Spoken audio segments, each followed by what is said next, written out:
Aleluia, glória a Deus. Cumprimento a todos os amados, com a graça e a paz do Senhor. Estamos muito alegres de estarmos aqui nessa noite, meditando mais uma vez na palavra de Deus. E eu fico pensando ali, olhando para essa equipe, né, a equipe de louvor, a MCA, e toda essa equipe aqui nós não temos. Eu, membro dessa igreja, como agradecer a Deus por todos os esforços de toda essa equipe. Deus abençoe muitos irmãos, toda a equipe de apoio, a equipe de louvor, porque muitas pessoas têm sido edificadas, fortalecidas, renovadas pelo ministério de vocês. E todos aqui vão ser abençoados. Nosso querido pastor Albert, que incansavelmente está em praticamente todos os eventos, com a mesma alegria, a mesma disposição. E nós esperamos muito que você seja muito abençoado nessa noite. Eu gostaria de convidar você a ler a sua Bíblia, abrir a sua Bíblia no livro de Lucas, capítulo 16, do versículo 19 a seguir. A minha Bíblia é a corrigida. Lucas, capítulo 16, versículo 19 a seguir. E também queria muito aproveitar a oportunidade e agradecer ao meu pastor João Adair, que gentilmente cedeu para que nós estivéssemos aqui nessa noite compartilhando. Muito obrigado, meu pastor, por mais esse voto de confiança. E você está sendo convidado agora a abrir a sua Bíblia no livro de Lucas, capítulo 16, versículo 19 a seguir. Eu vou ler aqui para ganharmos tempo, o tempo é um pouco corrido. Ora, havia um homem rico e vestia-se de púrpura e de linho finíssimo, e vivia todos os dias regalada e esplendidamente. Havia também um certo mendigo, chamado Lázaro, que jazia cheio de chagas à porta daquele, e desejava alimentar-se com as migalhas que caíam da mesa do rico, e os próprios cães vinham lamber-lhe as chagas. E aconteceu que o mendigo morreu, e foi levado pelos anjos para o seio de Abraão, e morreu também o rico, e foi sepultado. E no Hades, ou em algumas versões, no inferno, né, no Hades, ergueu os olhos, estando em tormentos, e viu ao longe Abraão e Lázaro no seu seio. E clamando disse: Abraão, meu pai, tem misericórdia de mim, manda Lázaro que molhe na água a ponta do seu dedo, e me refresque a língua, porque estou atormentado nessa chama. Disse, porém, Abraão: filho, lembra-te de que recebeste os teus bens em tua vida, e Lázaro somente males, e agora este é consolado e tu atormentado. E, além disso, está posto um grande abismo entre nós e vós, de sorte que os que quisessem passar daqui para vós não poderiam, nem tampouco os de lá passar para cá. Então disse ele: rogo-te, pois, ó pai, que o mandes à casa de meu pai, pois tenho 5 irmãos para que lhe dê testemunho, a fim de que não venham também para esse lugar de tormento. Disse-lhe Abraão: eles têm Moisés e os profetas, ouçam-nos. E disse ele: não, Abraão, meu pai, mas se algum dos mortos fossem ter com eles, eles se arrependeriam. Porém Abraão lhes disse: se não ouvem a Moisés e aos profetas, tampouco acreditarão, ainda que algum dos mortos ressuscite. Se você puder, agora na sua casa, coloque a mão no seu coração e vamos pedir que o Senhor fale conosco. Senhor da glória, estamos aqui na tua presença nessa noite, diante da tua palavra, Pai. A lâmpada para os nossos pés é a tua palavra. Ela nos ilumina, ela nos conforta, ela nos dirige, ela nos exorta, meu Pai, ela nos adverte. E nós pedimos, ó Pai, que tu nos dê profundo amor por essa palavra, por esse caminho. E os que estão em casa agora, Senhor, em nome de Jesus, eu invoco a tua bênção, para que seus ouvidos estejam atentos. Eu repreendo todo impedimento, meu Senhor, todo mal contra essa família, contra essa pessoa, cada um que for alcançado por essa palavra. Fala, é a bênção que nós te pedimos, em nome de Jesus. Amém? Que Deus abençoe. Eu gostaria muito de compartilhar essa palavra com vocês. Essa palavra fala, na verdade, de algumas coisas que eu chamo de fundamentos da fé cristã. Eu acho muito importante, eu lembro quando eu era novo convertido, e que eu comecei a frequentar a igreja, eu fui invadido por um gozo tão grande, uma alegria tão grande, uma paz tão grande, e no meu coração que eu não sabia o que estava acontecendo comigo, por que aquilo tudo era tão bom. Eu não entendia o que era aceitar Jesus, eu só sei que eu passei a ser crente, eu estava muito feliz com isso. E eu tinha muito gozo, mas eu não entendia muitas verdades, né, o que acontecia, o que estava me reservado, o que efetivamente mudou na minha vida. Eu só sentia o gozo, mas não sabia de todo o processo que Deus tinha feito comigo. Passando algum tempo, decorrendo o tempo, fui assimilando as verdades de Deus, fui entendendo o processo que Deus fez na minha vida, e eu fui despertado, então, desde cedo, a trabalhar em favor de pessoas que também se convertiam. Eu me juntei junto a um programa de discipulado e sempre me envolvi com o discipulado de novos convertidos, né, justamente para que ele tivesse um fundamento, porque as lutas viriam, mas um crente que é fundamentado na palavra de Deus, ele tem muito mais chance de sobreviver à tormenta que haveria de vir. E dentre as várias verdades da palavra de Deus, que a gente poderia, mas hoje eu vou me ater uma aqui, eu gostaria de compartilhar com todos sobre o além, depois que uma pessoa parte para a eternidade, o que acontece? O que acontece quando uma pessoa ela morre? Qual que é o processo depois disso? Isso é extremamente importante, faz parte dos fundamentos da fé cristã, os apóstolos nos ensinaram tudo isso, e às vezes eu me vejo com várias pessoas que não têm resposta para isso, mesmo cristãos, ou quando tem, a resposta não está de acordo com a doutrina da palavra de Deus, não está de acordo com a doutrina da Assembleia de Deus. Eu queria muito compartilhar com você, então, essa lição que fala sobre o fundamento da fé cristã, o que acontece após a morte. Primeiro, eu queria só esclarecer para os irmãos com relação a essa passagem que nós lemos aqui, rico e Lázaro. Vocês vão observar quem tem na sua Bíblia que tem parábola do rico e Lázaro. É bom primeiro a gente saber que nem todos os títulos que tem na sua Bíblia, os títulos não são inspirados por Deus. Ali foi para facilitar, algumas pessoas escreveram, mas o título não é inspirado. O que é inspirado é o texto das Escrituras. E esse título aqui, por exemplo, ele não convém ao texto, porque, a primeira coisa, ele faz menção desse texto, que esse texto é uma parábola, e esse texto não é uma parábola, é um fato real. Por quê?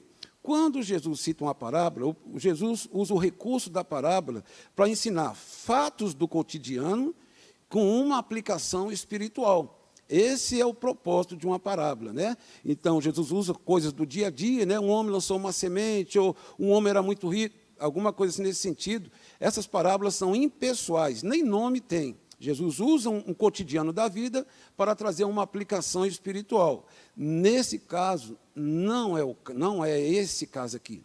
Esse caso, Jesus não está usando fatos do cotidiano, ele está dando um relato. Vamos entender o porquê. No capítulo 15, Jesus estava citando 3 parábolas, né? Parábola da mulher, né, que perdeu a sua dracma, a parábola do pastor que perdeu a sua ovelha, e um pai que perdeu para o mundo, né, para o mundanismo, o seu filho. E o propósito dessas 3 parábolas, Jesus disse que é o quão é alegre no céu, a alegria dos anjos, quando um pecador que está no caminho errado se converte. E Jesus, então, nessas 3 parábolas, está querendo deixar bem claro como é importante, como o céu se alegra. Uma pessoa que estava no caminho errado, refaz a sua vida, reconcilia com Deus, então há uma alegria muito grande nos céus. Essas 3 parábolas tinham esse propósito. A Bíblia diz que no término da última parábola, os fariseus, a Bíblia diz que zombavam desses ensinos de Jesus. E a Bíblia deixa bem claro, porque eles eram avarentos. Viviam muito em função das coisas dessa vida da riqueza, e esses princípios de Jesus de arrependimento, para eles não valiam nada.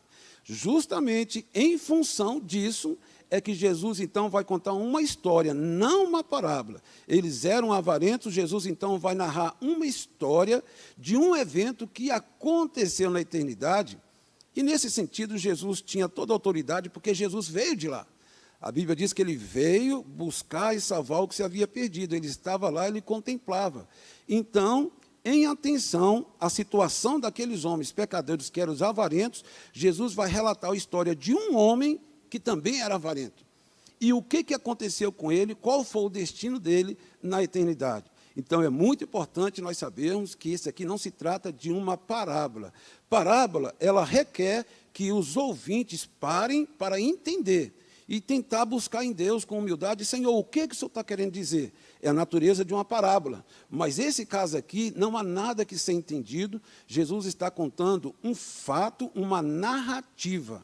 Então, mais uma coisa importante para você entender que isso não é uma parábola, é Jesus dando relato de que aconteceu na eternidade.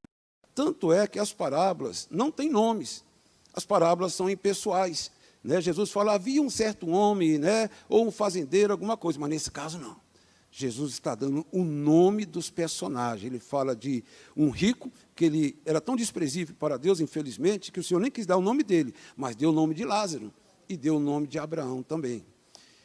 De posse disso, eu queria compartilhar com você sobre esse fundamento tão importante para a fé cristã, que é sobre o que acontece conosco quando nós partimos. Quando uma pessoa morre, o que a Bíblia orienta sobre o que acontece, e particularmente, estamos vendo aqui, o que Jesus orienta o que acontece na eternidade. Esqueçam o ensino de que isso é uma parábola, é uma realidade. Jesus não ia contar uma história de algo que não acontece e para dizer, não era isso que eu queria. Não, Jesus contou o que aconteceu na eternidade. Vamos ver aqui o primeiro tópico, né, os fundamentos da nossa fé sobre algumas realidades. Primeiro, realidade da vida após morte. O mundo espiritual. E a primeira coisa que nós vamos ver é a realidade do mundo espiritual, e nesse mundo espiritual, né, nós já sabíamos dos anjos, né, dos demônios, mas com relação a homens que partem, os homens estão em estado de consciência. Isso é muito importante. Como uma pessoa, quando entra na eternidade, sai desse mundo para entrar no outro, ele entra em estado de consciência. É o que Jesus está nos ensinando aqui, que os que partiram, tanto Lázaro, que foi para um lugar bom, como o homem rico, né, o avarento, foi para um lugar mau. Os dois estão em plena consciência. Não estão dormindo. Eu sei, eu até deparei com vários irmãos dizendo, né, até eu já fui em atos fúnebres, até irmão dizer, olha, ele vai dormir até o dia da ressurreição. Isso não é a doutrina da palavra de Deus. As pessoas, quando saem desse plano, entram no plano espiritual totalmente conscientes, estão conscientes de onde eles estão. Talvez, e a gente entende isso, essa compreensão é porque há algumas passagens bíblicas que dão essa ideia. Uma passagem muito conhecida é a de 2 Tessalonicenses 4,13, que Paulo fala assim acerca dos que morreram. Irmãos, não queremos que vocês sejam ignorantes acerca dos que já dormem. Né? Não quero que vocês sejam tristes, fiquem tristes com a situação daqueles que partiram. E Paulo usa aí o eufemismo dorme. Não queremos que sejais ignorantes, entristecidos e ignorantes acerca dos que já dormem, para que não vos entristeçais como os demais que não têm esperança. Quem lê no Antigo Testamento também, você vai ver muitas expressões de que quando um rei morria, e morreu o rei fulano de tal, e dormiu com os seus pais. Você vai ver muitas dessas expressões, dormir, em analogia à morte. Quando Lázaro estava morto, Jesus falou, olha, Lázaro está dormindo. E aí, como Jesus viu que o discípulo não compreendeu, falou, olha, Lázaro está morto. E, por causa dessa analogia, muitas pessoas têm um entendimento, então, que as pessoas estão realmente dormindo. Mas não é essa a situação. Até para a gente ver também, por analogia, por exemplo, no Antigo Testamento se falava, quando tal rei morria, e tal rei dormiu com seus pais. Em outras versões está, e tal rei descansou com seus pais. Ou dormiu ou descansou. Olha só, havia reis que eram homens totalmente desprovidos de qualquer moralidade, de qualquer fé, de qualquer temor e respeito a Deus. Muitos reis perversos, que apesar de serem judeus, mas desprezavam o conhecimento de Deus e abraçaram a fé em outras religiões. E por abraçar a fé em outras religiões do paganismo, eles perseguiam os profetas e perseguiam também todo e qualquer homem que servia a Deus. Esses homens, quando morria, a Bíblia usava para eles a expressão e fulano de tal, ou dormiu ou descansou com seus pais, desprezando o juízo de Deus. E nós vamos ver então, que esse conceito com relação a dormir ou estar descansando são relatos de uma visão humana em relação àquele corpo. Não é a visão bíblica. Vamos ver aqui que a Bíblia dá várias orientações aqui do que acontece realmente quando a pessoa morreu, além desse fato que Jesus já relatou. Quando Lázaro morreu, a Bíblia diz que os anjos o levaram e ele estava no descanso de Abraão. Quando o rico morreu, ele também foi levado e estava em tormentos conscientes no lugar de perdição e tormento. Nós temos aqui outras passagens da Bíblia que provam que as pessoas estão conscientes. A visão da Bíblia com relação, primeiro, nós tivemos pessoas que não morreram e estão com Deus. A Bíblia diz de 2 personagens que não morreram, Enoque e Elias. A Bíblia diz que Enoque alcançou o testemunho que agradou a Deus e Deus o tomou para si. A Bíblia diz também que o profeta Elias foi tomado e levado à presença de Deus. Ele não passou pela morte. Mas a Bíblia também fala que Jesus um dia estava no monte, ele se transfigurou e apareceram ali para ele Elias e Moisés apareceu para ele. Moisés já havia morrido, Moisés já estava morto e apareceu vivo. O seu corpo espiritual ali, conversando. E a Bíblia diz que eles dois, Elias e Moisés, conversavam com Jesus acerca da sua iminente crucificação. Estavam vivos, estavam acordados. Nós vemos também aqui que aquele ladrão que estavam com Jesus na cruz, que se arrependeu, o outro não se arrependeu, mas quando aquele se arrependeu, viu que Jesus estava sendo injustiçado, mas que ele era um autêntico representante, filho de Deus, ele falou: Senhor, lembra-te de mim quando entrares no teu reino.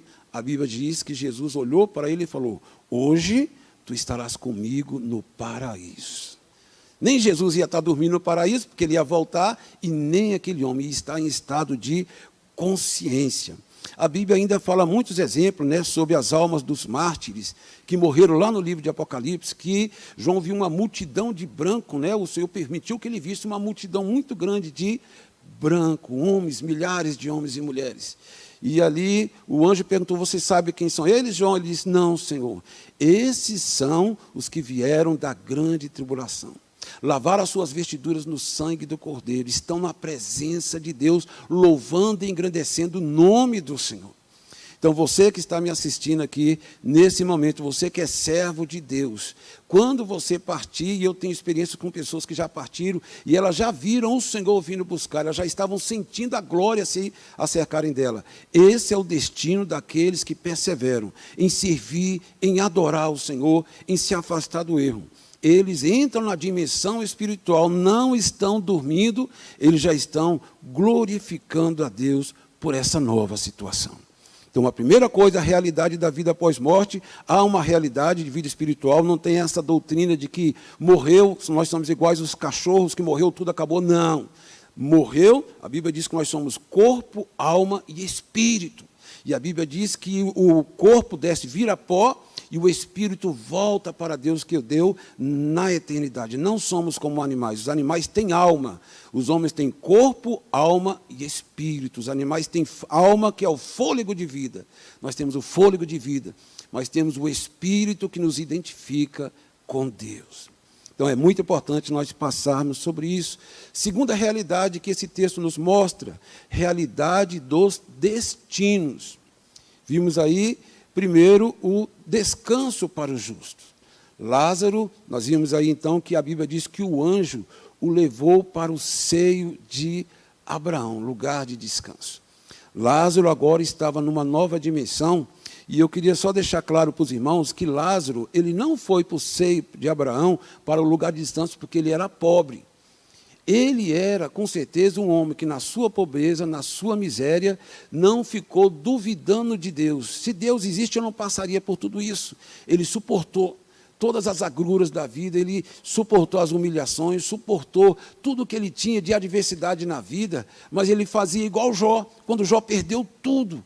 Né, que isso a esposa falou: olha, amaldiçoa o teu Deus e morre. E Jó falou: olha, nós vamos receber o bem de Deus, nós vamos receber o mal. A Bíblia diz: olha, nu nós viemos desse mundo, nu eu vou voltar. O Senhor me deu, o Senhor tomou. Bendito seja o nome do Senhor. Ou seja, Lázaro contemplava, porque ele estava no perfil dos justos, que eu queria dizer para você, há um lugar de descanso para os justos. Justos na Bíblia não são homens que não pecam. Não se refere a homens sem pecados, mas homens pecadores que, a despeito da sua natureza pecaminosa, procuram agradar a Deus por meio da fé.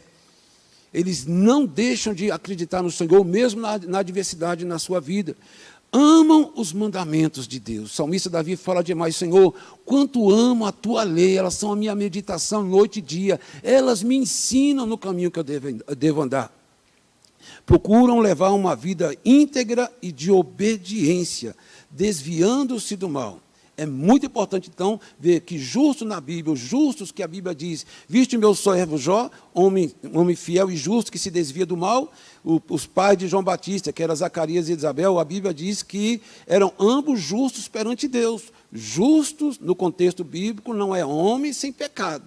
É homens que, a despeito da sua natureza pecadora, não se conformam, em que seu tempo, seu corpo, sua alma seja usada para o pecado e buscam a Deus, buscam agradar a Deus com todas as suas limitações. Isso é justo na palavra de Deus. Todos erraram, todos os personagens da Bíblia. Não teve um, Abraão pecou, Davi pecou, porque todos eles têm a natureza do pecado, mas todos eles tinham um comportamento básico em relação ao pecado: arrependimento. Suas vidas tinham característica em comum, que era o arrependimento, a renúncia.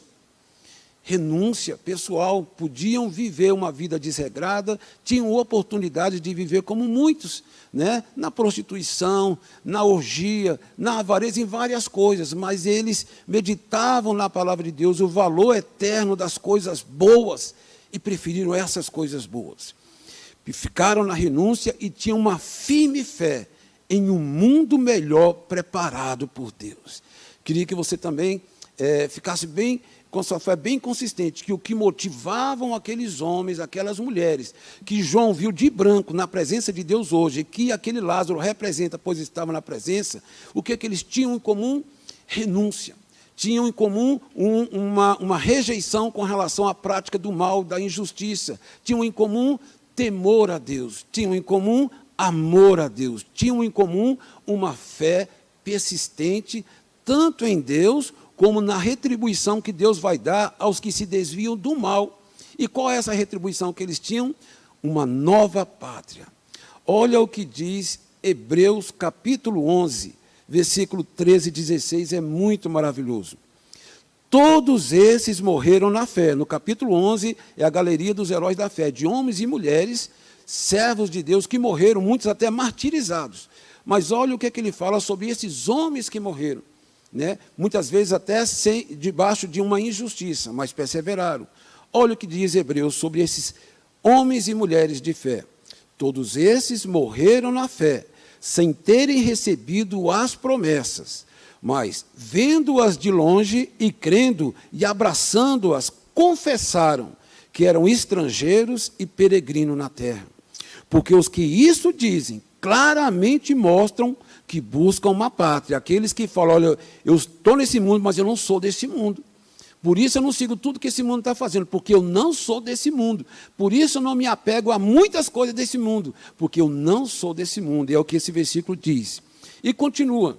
E se na verdade se lembrassem daquela cidade onde eles haviam saído, teriam a oportunidade de voltar, mas agora desejam uma melhor, isto é, a celestial.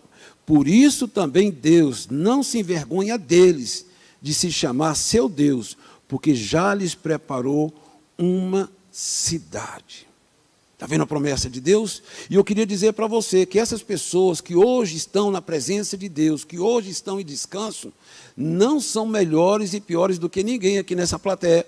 Não são melhores e piores do que você, eles são como eu e você. A única coisa é que eles tomaram decisões sábias na vida. A Bíblia diz que o temor de Deus é o princípio da sabedoria. Tomaram decisão sábia. Muitos ricos, muitos pobres não têm importância. Muitos ricos, mas tomaram uma decisão sábia.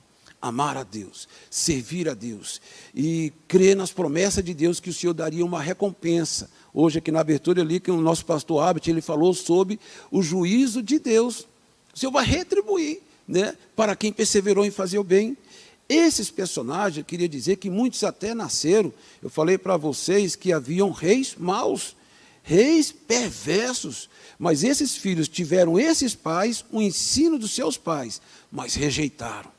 porque eles conheciam o ensino da palavra de Deus, eles rejeitaram o caminho dos seus pais, preferiram a lei de Deus, ou seja, eles tinham um ambiente para continuar no pecado. Eu queria que Deus fale com você, porque talvez você está cercado de tentações, de ambiente do pecado.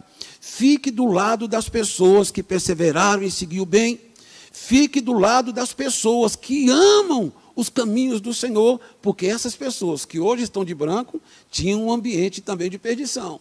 Mas com a graça de Deus, Deus deu força para eles, perseveraram, estão na presença de Deus. O que eles tinham em comum é porque eles criam que valia a pena obedecer a Deus, renunciar ao pecado e toda sorte de injustiça, porque tinham em vista uma vida melhor na eternidade. Essa vida está reservada para você que está me ouvindo também nessa noite. E eu queria dizer agora sobre a segunda realidade, a realidade do sofrimento eterno.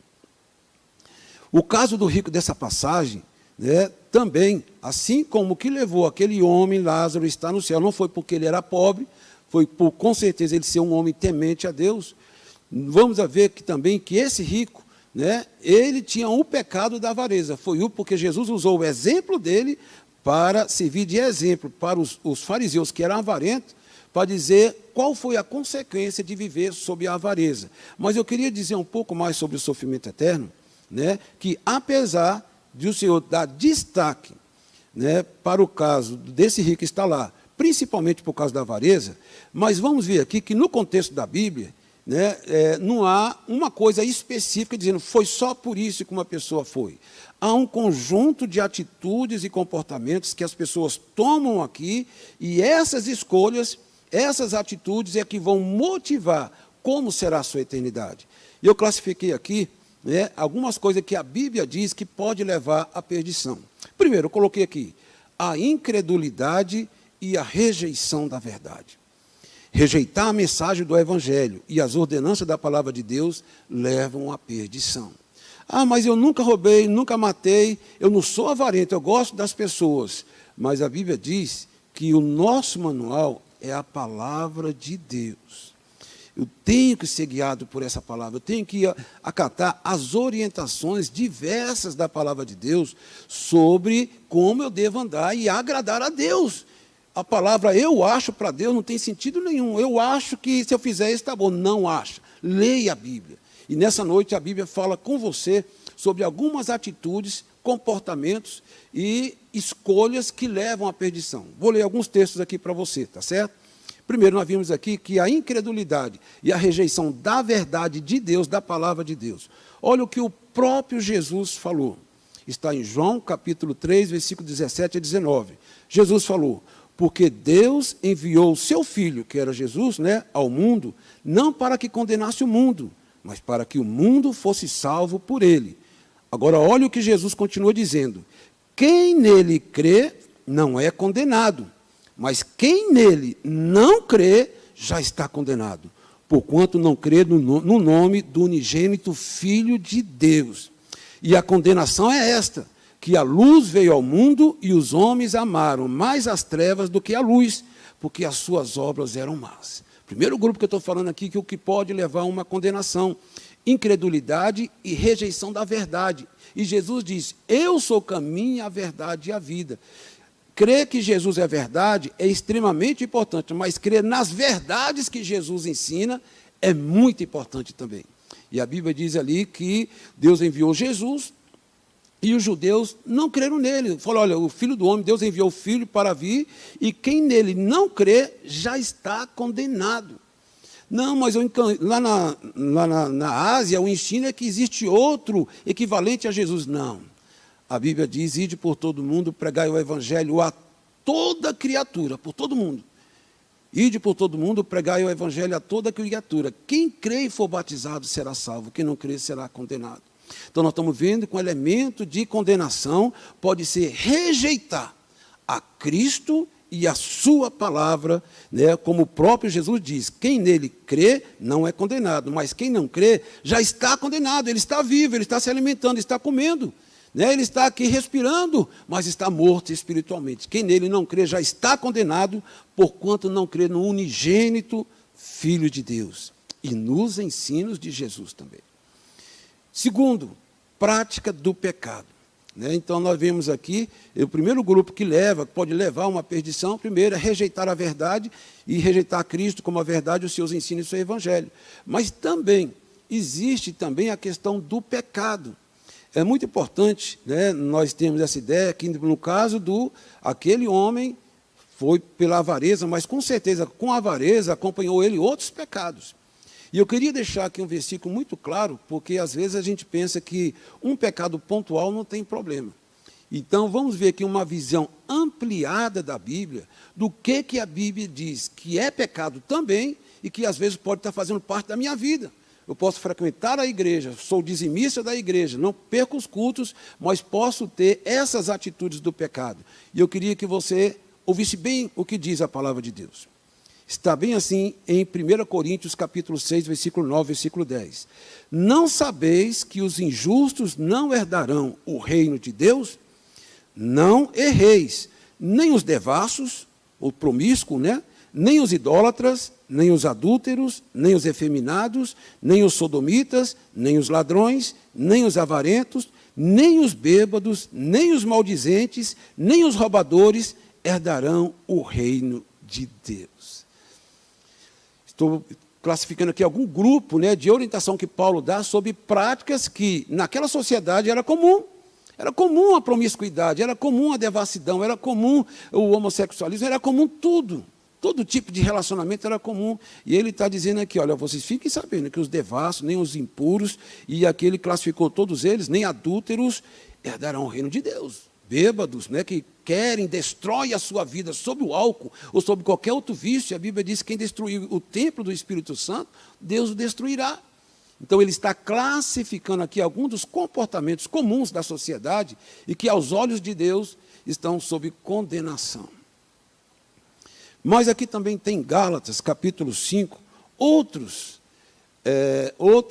distúrbios que o homem tem em relação ao pecado que ferem a santidade de Deus e que também impede essas pessoas de terem comunhão de Deus. Olha o que diz Gálatas capítulo 5, versículo 16 e 21.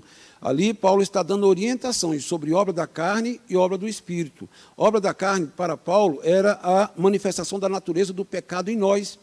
Todos nós temos essa natureza perversa e as obras dessa natureza perversa em nós que ele vai relacionar aqui. E Paulo diz do fruto do Espírito, aquela quando a pessoa é dominada pelo Espírito de Deus, os seus sentimentos, o seu caráter, a sua moral é alterada para uma moral e um caráter segundo Deus, e ali gera perdão e salvação. Mas ele vai falar que as obras, as pessoas que dão vazão à obra da carne na sua vida, as pessoas que não se importam com determinadas práticas que está aqui, olha o que diz o apóstolo Paulo. Digo, porém, andar em espírito, e não cumprireis a concupiscência da carne. Porque a carne, que é a nossa velha natureza, natureza perversa, a carne cobiça contra o espírito, que é um E maiúsculo, e o espírito contra a carne. Porque as obras da carne são manifestas, as quais são, olha só, o que aflora da nossa natureza, quando essa natureza não é sujeita a Deus, quando essa natureza nós damos vazão a ela, e não estamos preocupados se é certo ou errado, não procuramos pegar elementos dessa nossa natureza, obras dessa nossa natureza, confrontar e colocar, Senhor, na minha vida está acontecendo isso, isso e isso. Não há uma preocupação e às vezes é dada uma vazão para essas obras. Olha só o que diz Paulo com relação às obras da carne. As obras da carne são manifestas, as quais são adultério, fornicação, pecado da pornografia, impureza, lascívia, idolatria, feitiçaria. Feitiçaria não é só aquele em que a pessoa vai oferecer um ritual, um sacrifício para fazer mal para alguém. Feitiçaria é o firme desejo de que uma pessoa se dê mal. Um firme desejo, uma pessoa querendo torcer a todo custo que tudo dê errado na vida de uma pessoa. Isso é feitiçaria, querer o mal de uma pessoa. Feitiçaria, inimizades. A pessoa não se dá bem com ninguém, não perdoa ninguém, não vive em clima de amizades. Porfias, que é as contendas, emulações, iras, pelejas, dissensões, heresias, invejas, homicídios, bebedices, glutonarias e coisas semelhantes a essas, acerca da qual vos declaro, como já tenho dito para vocês, que os que cometem tais coisas não herdarão o reino de Deus. Queria que ficasse muito bem claro que eu citei duas passagens de comportamento e atitudes em que, mesmo eu sendo religioso, um frequentador de igreja, mas se esses pecados tão determinantes na minha vida afloram a minha vida em paralelo com a minha vida religiosa, não sou eu quem diga, é a palavra de Deus que diz. Pessoas que estão sob essa prática não herdarão o reino de Deus. E eu queria muito que você lesse com mais atenção depois essas duas passagens aqui. E não aceite que outras pessoas interpretem querendo maneirar o sentido. A Bíblia foi clara sobre pecado. Observação. Não basta apenas não praticar os pecados assim. Por que eu digo isso? Eu sei que há filosofias hindus e algumas filosofias em que as pessoas detectam esse mal e vão agora, a qualquer custo, fazer sacrifícios, vão fazer vários tipos de rituais e abstinência de todos os prazeres. Queria dizer que não basta uma pessoa procurar erradicar esse mal. Existe uma coisa que o homem tem e é necessário que a Bíblia diz que é uma janela de salvação para o homem. O homem não pode ser salvo por suas obras. Ele não adianta ele se esforçar em aprimorar o seu caráter. O homem é pecador. É necessário esse esforço em rejeitar o mal, juntar com isso a fé no presente que Deus deu para a humanidade. Qual foi o presente? Jesus Cristo. O sacrifício de Jesus na cruz do Calvário, a Bíblia diz que Ele tomou sobre si as nossas iniquidades, as nossas dores, as nossas enfermidades. Ele tomou sobre si. Jesus levou na cruz todos os nossos pecados. Quando uma pessoa quer se esforçar apenas em ser um bom cidadão e quer aprimorar o seu caráter, e não olha para o sacrifício de Cristo, rejeita o que Cristo fez na cruz, ele está se tornando aquele grupo que eu falei, aqueles que rejeitam a verdade, quer ser salvo por suas boas obras, quer ser salvo por suas boas qualidades. Mas eu queria dizer que isso é inviável na Bíblia. A Bíblia diz que nenhum outro há salvação, a não ser pelo nome de Jesus Cristo. Efésios capítulo 2, pela graça sois salvos por meio da fé. Isso não vem de vós, é dom de Deus, é Deus que nos dá essa fé maravilhosa. Não pelas obras para que ninguém se glorie. A porta da salvação está aberta, se chama Jesus. Em vez de a pessoa se preocupar em fazer vários rituais e abstinência, abra o coração, abra o coração. Jesus diz, eis que estou à porta e bato, e quem ouvir a minha voz e abrir, eu entrarei. Sabe o que Jesus vai fazer quando abrir o coração? Em vez de você se esforçar para ser um bom homem, Ele vai entrar no seu coração. Ele, através do Espírito Santo, vai te dar a nova vida, a regeneração, perdão dos seus pecados. É isso que me tornou mais leve e eu não compreendia quando eu era novo convertido. O Senhor me perdoou, eu fiquei leve, não eram meus esforços, era Ele dentro de mim, me transformando. Por isso que nós aceitamos Jesus como Salvador. Não é só para Ele nos livrar, mas é porque Ele traz o perdão. E junto com o perdão, como eu sou reconciliado com Deus, Ele me traz a paz com Deus.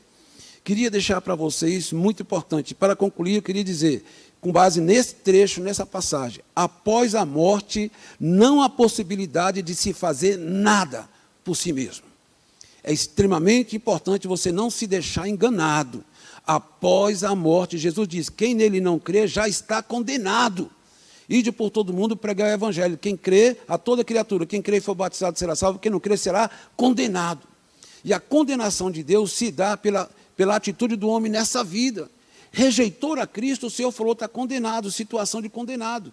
Depois que eu parto, vocês vejam aqui nessa passagem, que não é parábola, aquele homem procurou desesperadamente um refrigério. E ele, olha, manda pelo menos ele molhar a ponta da língua. Não, o seu tormento não vai cessar mais. Essa é a situação daqueles que não se prepararam. Essa é a situação dos que rejeitaram a verdade. Não, Senhor, mas manda Lázaro lá ressuscitar, lá também avisar. Não, mesmo que Lázaro ressuscite, eles não vão acreditar.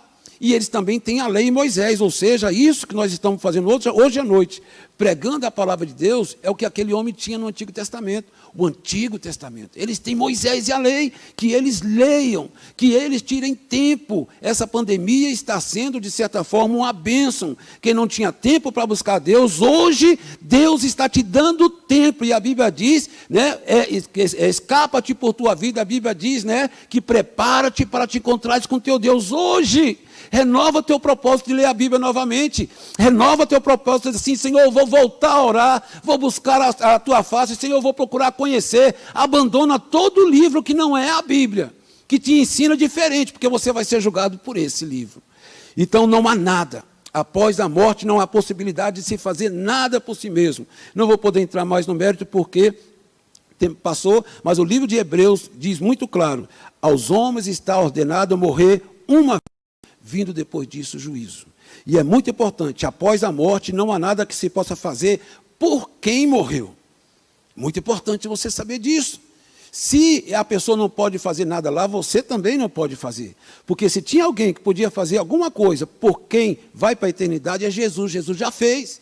Ele já fez o seu sacrifício, já deu a sua vida, deu a palavra do Evangelho que revela o amor de Deus e o perdão de Deus que está disponível. Se essa pessoa rejeitou esse favor de Deus, você não tem sacrifício que você possa fazer porque já foi pela eternidade. Ninguém pode oferecer sacrifício maior do que o que Jesus fez. O próprio, né? E outra coisa muito importante, não espere que alguém que foi lá, que foi um homem de Deus, uma mulher de Deus, venha fazer isso por você também. Isso a Bíblia também não autoriza. Tem uma passagem no livro de Apocalipse que diz que bem-aventurado aqueles que desde agora morrem no Senhor, para que descansem dos seus trabalhos e as suas obras o sigam. Descansem dos seus trabalhos. Se você teve um pai, se você teve uma mãe, se você teve um homem de Deus do seu lado, o papel dele nessa terra foi se esforçar para te ajudar, a te orientar. Sua mãe deu a vida por você, o seu pai deu a sua vida por você, procurou ensinar você nos caminhos do Senhor, pastores e outras pessoas procuraram te orientar. Esse é o nosso trabalho aqui. Mas a Bíblia diz que quando nós partimos para a eternidade, seja Moisés, seja qualquer homem de Deus, quando eles partem, aleluia, quando eles partem, a Bíblia diz que preciosa é a vista do Senhor, a morte dos seus santos, porque bem-aventurado aqueles que agora morrem no Senhor, porque descansarão dos seus trabalhos. Sua mãe não vai mais ficar agora do seu lado dia e noite, não. Para isso a Bíblia diz que nós temos Jesus, que é o nosso advogado que intercede por nós, filhinhos. Filhinhos, não pequeis, mas se pecardes, vocês têm um advogado no céu, que é Cristo. Hoje você não precisa de qualquer outra pessoa, temos um advogado. O Filho de Deus, o Criador do céu e da terra, está fazendo tudo para você ser salvo. Não pense que o Senhor vai destacar alguém do céu, que vai fazer um papel que é Ele que faz. Nós temos duas pessoas importantes com relação ao mundo espiritual ao nosso favor. Nós temos Jesus, que a Bíblia diz que, né, há um só Deus e um só intercessor, mediador entre Deus e os homens, que é Jesus. Nós temos a figura de Jesus, que é o nosso intercessor. Estou dizendo com relação a quem pode fazer alguma coisa por mim, autorizado por Deus. A Bíblia diz, né, que há um só Deus e um só mediador entre Deus e os homens, Jesus Cristo. É Ele que clama a nosso favor. Mas a Bíblia diz que você ainda tem outra disposição poderoso. A Bíblia diz que quando nós não sabemos orar, no capítulo 8 de Romanos, o Espírito Santo geme por nós, intercedendo por nós junto a Deus. Ele é poderoso. E além disso, a Bíblia diz que os anjos do Senhor são ministros de Deus a favor de nós, que eles também podem intervir, não para ouvir oração. Oração não é com anjo. O anjo ouve as ordens de Deus e os cumpre. Oração é com o Pai, o Filho e o Espírito Santo de Deus. Então eu queria deixar muito para você, que você não fique assustado com o que foi falado aqui. É muito importante nós darmos valor à palavra de Deus. Dê valor a essa palavra. O Senhor está ao seu lado. Você viu ali a recompensa daqueles que estão pregando para vivos. Não me importa o que você fez, o que você faz, porque se Deus mandou pregar aqui hoje, é para você que esteja na situação que estiver, receba uma palavra de avivamento, saiba que o Senhor está querendo te receber nos seus braços de novo, saiba que o Senhor tem prazer, como Ele disse, né? Que há alegria no céu quando o pecador se converte, se arrepende. Se há necessidade hoje de arrependimento para você, hoje, aproveite essa oportunidade, se conserte com Deus, receba o perdão com Deus, fala como todos aqueles que estão na cidade santa hoje, eles renunciaram ao pecado, renunciaram aos prazeres deste mundo, tinham um olhar fixo, um foco, Jesus, a minha pátria está no céu, onde aguarda o meu grande Deus e Salvador, Jesus Cristo. Nesse momento eu queria perguntar para você, e pedir, você que está em casa, eu não sei, esse som vai chegar a muitas pessoas e eu tenho certeza que Deus está querendo falar com você. Você que ouviu essa mensagem, eu queria dizer, você é alvo do amor e da misericórdia de Deus. Dê lugar às coisas boas que foi falado aqui, promessas que vão fazer você deixar de mão o pecado. Porque as promessas, elas são maiores do que qualquer coisa desse mundo. E se você está em dúvida com relação a que posição tomar, já que os apelos são tanto, lembre-se onde está esse rico hoje. Lembre-se onde estão muitas pessoas que rejeitaram a palavra de Deus. Se fosse perguntar lá na eternidade hoje, o que você queria, eu queria mais uma oportunidade. Eu tive tantas lá na terra e não dei. Mas o Senhor está te dando oportunidade. Por isso eu pergunto, se há uma pessoa nessa noite, nesse momento que você está ouvindo a pregação da palavra de Deus, e você agora quer fazer a sua reconciliação com o Senhor, recebendo o Senhor, o perdão de Deus, é onde você está. Jesus é tão bom que é exatamente onde você está que Ele escolheu para falar com você. É no seu quarto, é na sua sala, é onde você está agora. Eu não sei, é tantos lugares, mas é onde você está. O Senhor está também do seu lado. Faça a seguinte oração com o Senhor. Feche os seus olhos e creia que o Senhor está aí. Senhor Jesus, eu creio, Senhor, que Tu és o Filho de Deus, o Salvador do mundo, que veio buscar e salvar o que se havia perdido.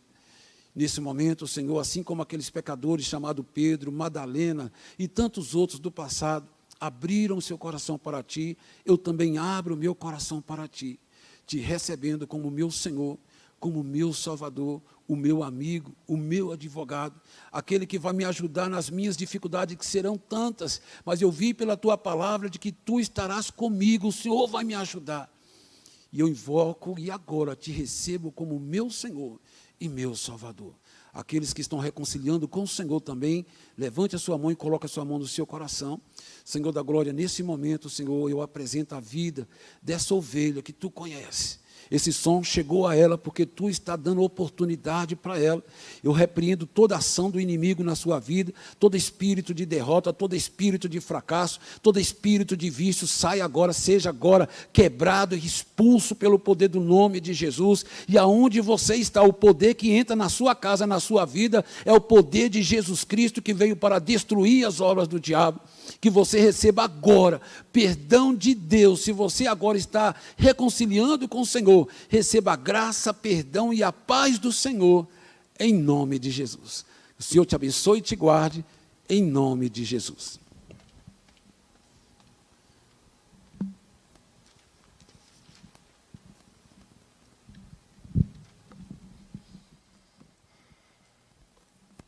Glória a Deus. Que o Senhor abençoe o pastor Jaime. Olha o que diz a palavra de Deus no livro de Apocalipse. Quem tem ouvidos, ouça o que o Espírito diz às igrejas. O vencedor de nenhum modo sofrerá dano da segunda morte. Que palavra, meus irmãos, que palavra abençoada. Eu estou extasiado e muito feliz pelos ensinamentos recebidos da parte de Deus através do pastor Jaime. Fundamentos da nossa fé foram restabelecidos hoje, fundamentos da escatologia individual, fundamentos que são, de fato, a base da fé cristã. Vários irmãos que nos acompanham aqui estão muito gratos a Deus pela vida do pastor Jaime e por essa mensagem tão propícia para os nossos dias. Mensagem de confronto, de exortação para aqueles que ainda não reconheceram a Jesus. mas, por outro lado, mensagem de esperança para nós que aguardamos a segunda vinda e que não sofreremos os danos da segunda morte. Portanto, para nós, essa é uma mensagem de esperança, de ânimo e de vigor. Que o Senhor abençoe o pastor Jaime, que mensagem edificante e abençoada, é o que nosso pastor presidente está dizendo aqui no YouTube, mensagem propícia, mensagem que muitos não têm mais coragem de pregar, dada a sua complexidade, dada a sua até mesmo polêmica, muitos não têm coragem de enfrentar as verdades expostas na Bíblia Sagrada.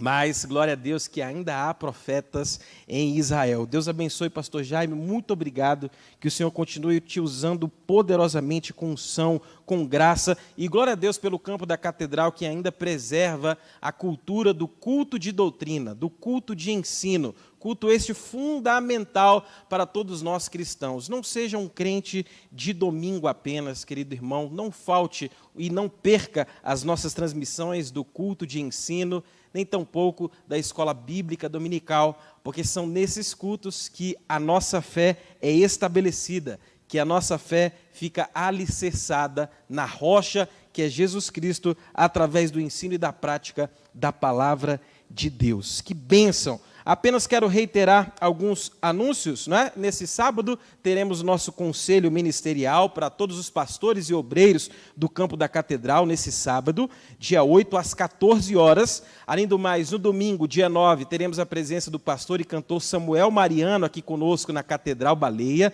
Será uma bênção imperdível. E na segunda, dia 10, às 19h30, o pastor Samuel Mariano também estará em uma das nossas congregações, na Adelago, pastoreada pelo pastor Rodrigo Pereira, tá bom? E, por último, na próxima semana, nós teremos o nosso culto de ensino. Esses ensinos maravilhosos que você participou e aprendeu hoje, também serão expostos a partir da próxima semana presencialmente. Glória a Deus por isso. Na próxima terça-feira, nós poderemos receber os irmãos aqui de forma presencial. E inclusive, nós queremos aqui, em nome do nosso pastor presidente, agradecer a toda essa nossa equipe de mídia. E eu te convido, em nome de Jesus, que você louve ao Senhor e aplauda ao Senhor pela vida dessa equipe de mídia, que na próxima semana estará completando 5 meses ininterruptos em todos os trabalhos da catedral aqui, quase que sem reposição. Eu quero que você aplaude ao Senhor pela vida deles nesse momento. Aleluia, glória a Deus. Nós não vamos citar todos os nomes para não sermos injustos, mas em nome aqui do presbítero Nilcivan, do irmão Marcos, do irmão Divino, eu quero que toda a nossa equipe de mídia receba o nosso abraço, a nossa gratidão, que durante esses 5 meses, né, que estamos aí de forma exclusiva online, os irmãos têm se desdobrado voluntariamente para a glória de Deus, semeando no reino de Deus através do seu serviço. E eu te peço, querido irmão, que simplesmente ore por esse trabalho, ore para que Deus recompense os irmãos voluntários nesse trabalho tão edificante, nesses períodos tão difíceis que ainda não se encerraram, mas que em breve tudo voltará à normalidade e nós continuaremos bendizendo e pregando a palavra do Senhor. Amém? Continue orando por nós e eu convido nesse momento o pastor Paulo Rodrigues, que é o nosso líder da região 3, dirigente ali da Devalp 2, que temos a honra de receber aqui conosco, representando já todas as congregações do campo da catedral, que a partir da semana que vem poderão estar conosco. O pastor Paulo Rodrigues estará orando, agradecendo a Deus e também nos abençoando com a bênção apostólica. Que o Senhor te abençoe e te guarde em Cristo, recomeçar, prosseguir e avançar. Pastor Paulo Rodrigues com a palavra. Paz do Senhor Jesus, queridos, para nós é uma alegria muito grande estarmos aqui com os irmãos, ouvindo essa poderosa palavra. Você que está em casa, põe a mão no seu coração. Primeiramente vamos fazer uma oração ao Senhor, agradecendo por todo este momento que estivemos aqui. E você que está em casa, também ore ao Senhor conosco. Pai, no nome do Senhor Jesus, nesse momento nós damos graças por toda a palavra que nós ouvimos, pelos louvores que foram entoados. Nós somos gratos ao Senhor pela vida de cada um dos teus servos que tem acompanhado todo este trabalho. Senhor, para nós é motivo de grande alegria estarmos aqui nessa noite, porque ouvimos o Senhor falar conosco de maneira poderosa. Queremos apresentar ao Senhor o campo da catedral.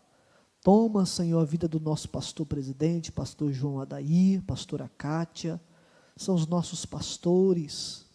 Abençoa, Deus, todos os dirigentes.